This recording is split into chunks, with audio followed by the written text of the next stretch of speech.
ಏಕಾದಶಿ ದಿನದಲ್ಲಿ ಅಭ್ಯಾಂಗ ಸ್ನಾನ ಅಂದ್ರೆ ಎಣ್ಣೆ ಸ್ನಾನ ಮಾಡಬಾರದು ಎಂಬುದು ನಮ್ಮ ಶಾಸ್ತ್ರಗಳಲ್ಲಿ ಹೇಳಿರುವ ಒಂದು ಆಚಾರವಾಗಿದೆ.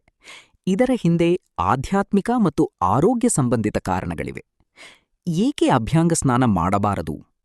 ಉಪವಾಸ ಮತ್ತು ನಿಯಮದ ದಿನ. ಏಕಾದಶಿ ದಿನವು ಶ್ರೀ ವಿಷ್ಣುವಿಗೆ ಸಮರ್ಪಿತವಾದ ಪವಿತ್ರ ದಿನ. ಈ ದಿನ ದೇಹ ಮತ್ತು ಮನಸ್ಸನ್ನು ಶುದ್ಧವಾಗಿರಿಸಿ ಉಪವಾಸ, ಜಪ, ಧ್ಯಾನ ಮಾಡುವುದಕ್ಕೆ ಹೆಚ್ಚು ಮಹತ್ವ ಕೊಡಲಾಗುತ್ತದೆ.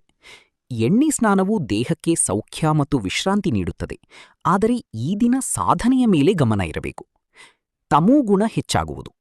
ಎಣ್ಣೆ ಹಚ್ಚಿಕೊಂಡು ಸ್ನಾನ ಮಾಡುವುದರಿಂದ ದೇಹದಲ್ಲಿ ತಮೋಗುಣ ಅಂದ್ರೆ ಆಲಸ್ಯ, ಜಡತ್ವ ಹೆಚ್ಚಾಗುತ್ತದೆ ಎಂದು ನಂಬಲಾಗಿದೆ.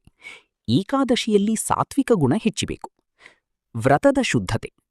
ವ್ರತದ ಸಮಯದಲ್ಲಿ ಸರಳತೆ ಮತ್ತು ನಿಯಮ ಪಾಲನೆ ಮುಖ್ಯ, ಆದ್ದರಿಂದ ಸಾದಾ ನೀರಿನ ಸ್ನಾನ ಮಾಡುವುದು ಉತ್ತಮ.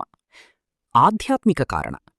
ಪುರಾಣಗಳ ಪ್ರಕಾರ ಏಕಾದಶಿ ದಿನ ದೇಹದಲ್ಲಿ ಪಾಪಗಳು ಸಂಗ್ರಹವಾಗಿರುತ್ತವೆ ಎಂದು ನಂಬಿಕೆ. ಎಣ್ಣೆ ಸ್ನಾನದಿಂದ ಅವು ನಿವಾರಣೆಯಾಗದೆ ವ್ರತದ ಫಲ ಕಡಿಮೆಯಾಗಬಹುದು ಎಂದು ಹೇಳಲಾಗಿದೆ.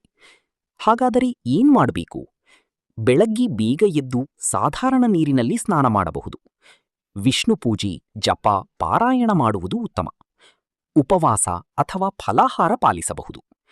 ಸಾರಾಂಶ: ಏಕಾದಶಿ ದಿನ ಅಭ್ಯಾಂಗ ಸ್ನಾನ ಮಾಡದೆ ಸರಳ ಸ್ನಾನ ಮಾಡಿ ಭಕ್ತಿ ಮತ್ತು ನಿಯಮದಿಂದ ವ್ರತ ಆಚರಿಸುವುದು ಉತ್ತಮ ಎಂದು ಶಾಸ್ತ್ರಗಳು ಸೂಚಿಸುತ್ತವೆ.